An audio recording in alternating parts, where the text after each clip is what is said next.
kasih atas kesempatan yang telah diberikan kepada saya. Alhamdulillah pada sore hari ini kita diberikan wejangan yang luar biasa oleh pembicara-pembicara yang sangat luar biasa. Kita telah membuka cakrawala wawasan tentang pemikiran-pemikiran Islam khususnya di Indonesia, seperti pemikiran atau aliran-aliran paham-paham Wahabi atau liberalisme atau ingkar sunnah. Dan itu semua adalah tantangan kita ke depan ketika kita kembali ke Indonesia.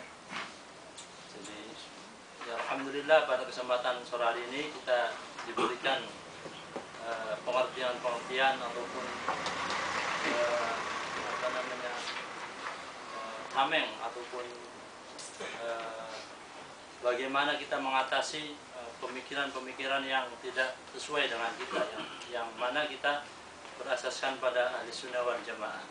Dan nanti kita ketika kembali ke Indonesia kita akan berjumpa dengan pemikiran-pemikiran yang tidak sesuai dengan kita.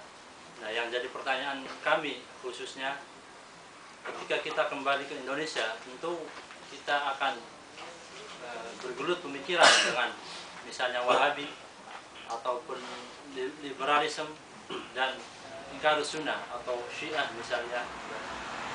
Kita tadi sempat mendengar beberapa pemaparan dari para pembicara, misalnya Wahabi.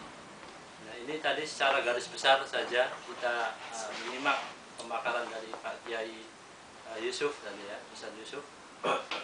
Namun kita pengen tahu lebih detailnya apa sih itu Wahabi, gitu kan?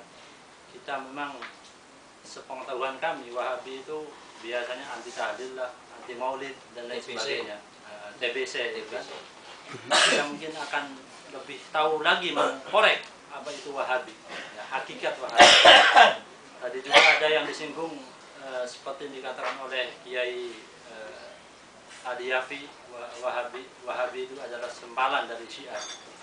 Namun ada juga yang mengatakan Wahabi itu adalah konspirasi dari Yahudi. Ada referensi yang mengatakan Wahabi itu adalah konspirasi Yahudi yang ingin menjerumuskan kaum muslimin atau memecah belahkan kaum muslimin khususnya. Nah, bagaimana sikap kita ketika kita kembali ke Indonesia? Bagaimana tantangan kita agar kita terhindar dari ajaran-ajaran Wahabi khususnya? Kemudian langkah kita bagaimana kita mengatasi beberapa aliran-aliran Wahabisme itu. Kemudian Wahabi itu ada yang mengatakan bisa dikatakan sebagai kaum salafi. Kaum salaf bisa dinamakan Wahabi. Namun yang menarik di sini adalah ada beberapa, saya punya kawan kan, dia termasuk salafi, tapi ketika ditanya Wahabi, entah Wahabi, tapi dia tidak suka itu kan dianggap Wahabi. Nah, ini kan terjadi berbeda pandangan ataupun pemahaman. Apakah betul salafi itu Wahabi? Dan tidak semua salafi itu Wahabi, karena masa periodisasi antara Wahabi dan salafi memang kalau Wahabi itu kan bernisbah pada Abdullah bin Abdul Wahab, sementara salafi Muhammad bin Abdul Wahab itu yang Wahabi. Sementara orang-orang salafi itu biasanya mengutip pada Ibnu Taimiyah dan lain sebagainya. Ini mungkin bisa para bicara bisa dipaparkan antara salafi dengan Wahabi. Kemudian yang kedua, liberalisme. Ya. Memang ini adalah tantangan dari penyakit dari internal kita ya. Tidak sedikit dari kaum muda kita khususnya ada yang termasuk liberal. Bahkan di Mesir pun ada mahasiswa NU yang katanya halal darahnya. Itu orang kita sendiri.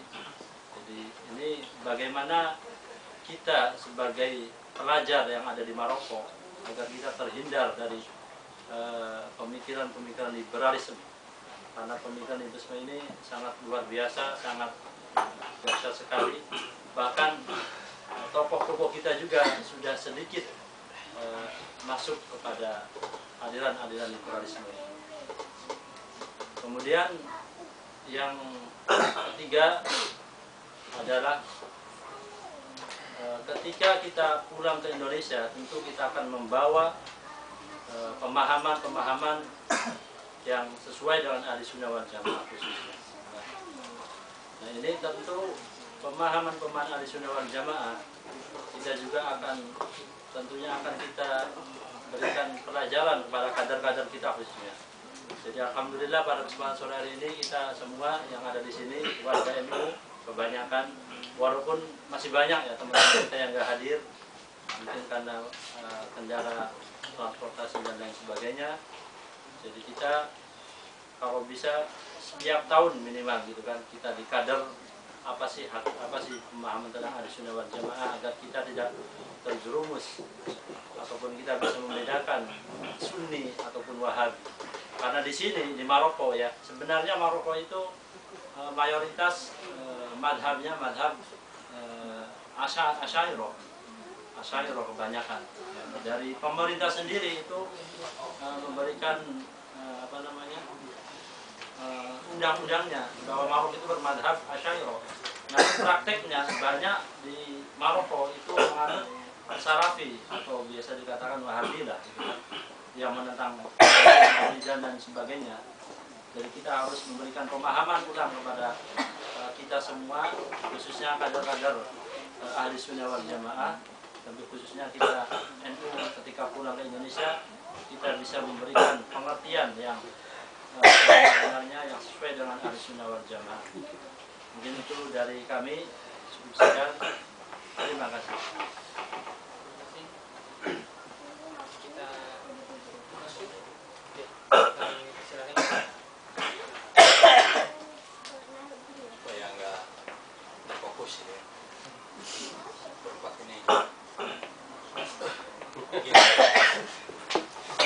Untuk kita mondok mungkin dari Santeria ya, tapi perguruan tinggi contoh itu masih ada. Untuk perubahannya itu sendiri pesantren, bagaimana kita bermasyarakat dan sebagainya. Anda mungkin hafal contoh-contoh itu, ada ja'a jaidu, qoma jaidu, jaidun qaimun, doroba jaidun, qatala jaidun amrun, inqoma jaidun qoma amrun. Kalau kita pikir sejenak, kok kayaknya ulama salaf ini, salaf ini maksudnya bukan, saya bedain salaf dengan salafi, nggak pakai ki ya. Jadi ulama salaf ini rupanya bukan sekedar mencontohkan, tapi kita semenjak mondok sudah dikasih spirit kesantria. Itu semua spirit itu. Saya ungkap dalam buku saya itu Kedai Santri, maaf, secangkir kopi santri.